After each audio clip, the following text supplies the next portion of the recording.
We are diving into the topic of your child's sleep today. So, I want to start with a statistic that shows you how important this topic truly is. So, what we know is studies show that children with poor sleep are over 3 times more likely to struggle with behavior challenges, including symptoms that look like ADHD. So, here's what we want to be looking for. If your child tosses and turns at night, wakes up multiple times, is snoring or breathing loudly, if they sleep hot, if they wake up and they're always drenched in sweat or sweaty sleepers, maybe they sleepwalk, sleep talk, or have a lot of night terrors. We also look at bedwetting past the age of 4, or they get 10 to 12 hours of sleep and they're still waking up tired. You also might notice the dark circles under the eyes or the mood swings and difficulty focusing. And I want you to hear this, that it's not just a bad sleep or it's not just a phase, and it's also not something that kids just grow out of. What we want to really look at is, are they mouth breathing? Could mouth breathing be contributing to the poor sleep quality? Because we know that the way that they're breathing directly impacts the quality of sleep. And so today, I want to help you understand what's actually happening and why this matters so much more than parents realize. So, what we're often told is so many kids snore, so it's become normalized. They'll grow out of it. Kids just have a bad sleep, and this is normal. Now, sometimes do we go through phases where life is busy, we get a little less quality sleep than what we normally would? Yes. But on average, we should be getting restful, deep, calm, restorative sleep.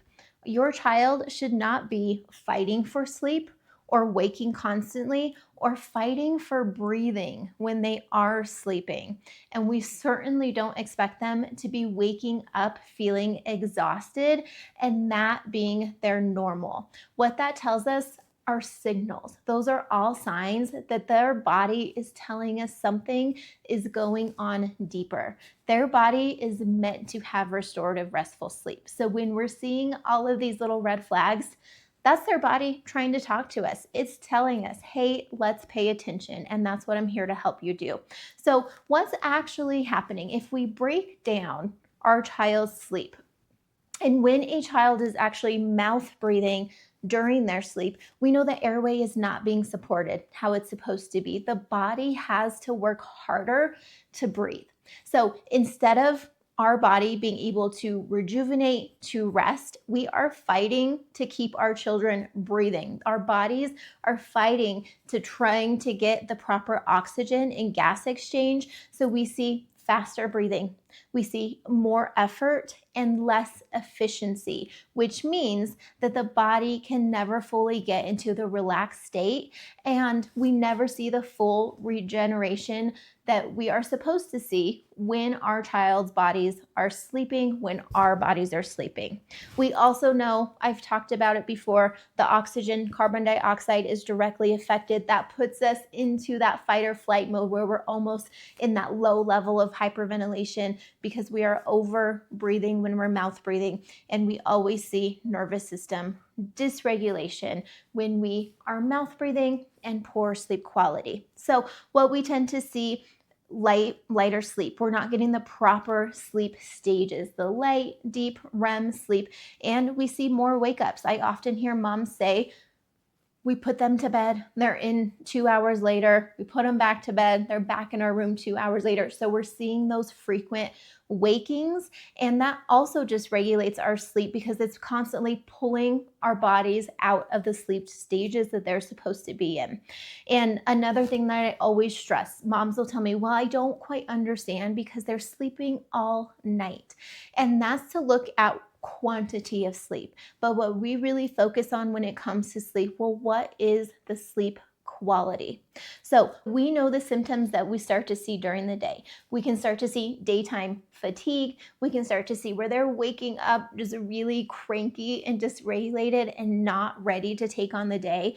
And this is where it starts to trickle into the behavior issues. We start to see the ADHD like symptoms and the difficulty focusing. We also see it portray into school, where teachers will start saying, they're struggling in school, they're having a difficult time focusing, and that's typically around the time that the ADHD conversation starts to come in.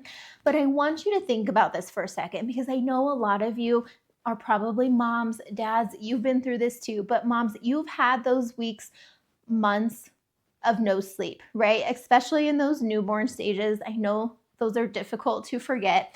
And we can all agree that those times were extremely hard.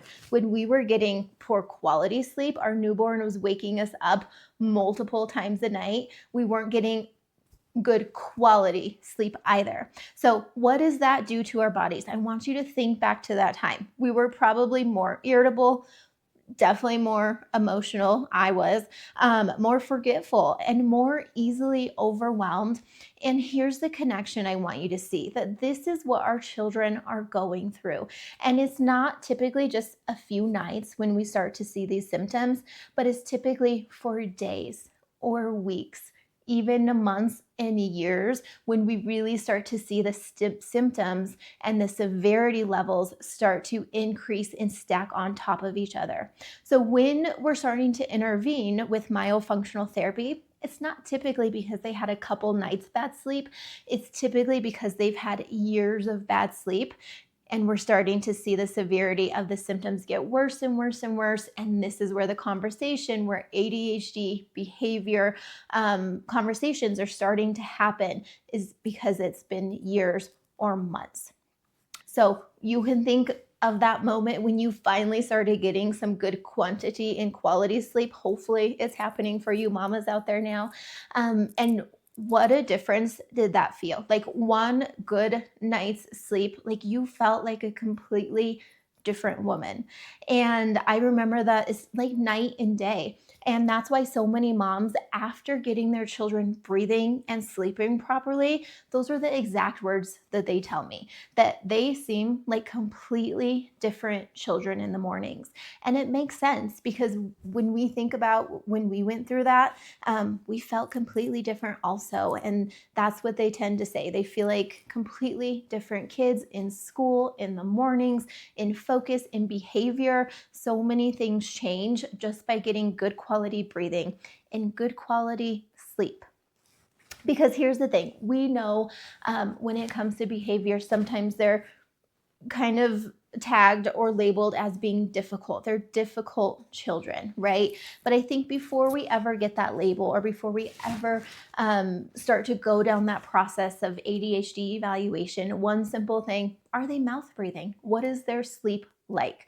And it's so important because it helps their brain development, growth, healing, regulation. There are so many studies that are done around this. And one study actually is done on the IQ levels of children. And what it shows is two groups of kids. One group of kids are nasal breathers, one group of kids is mouth breathers.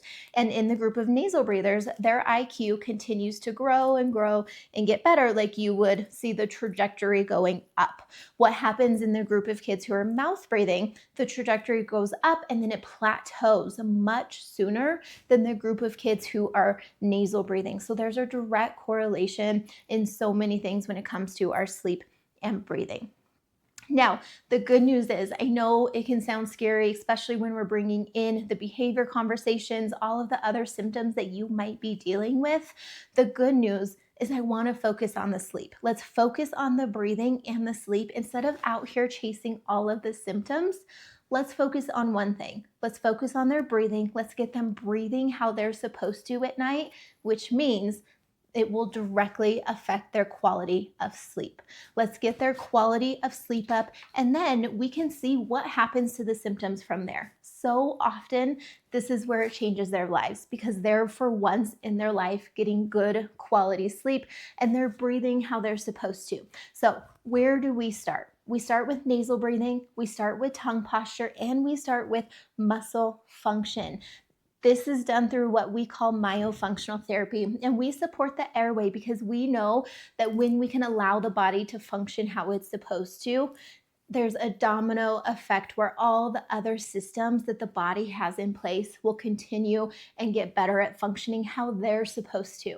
So we start at the foundation. We start with the breathing, we start with the proper muscle function, and that is the root of how your child is sleeping. And from there, we see all these domino symptoms that come from poor sleep continue to get better as well.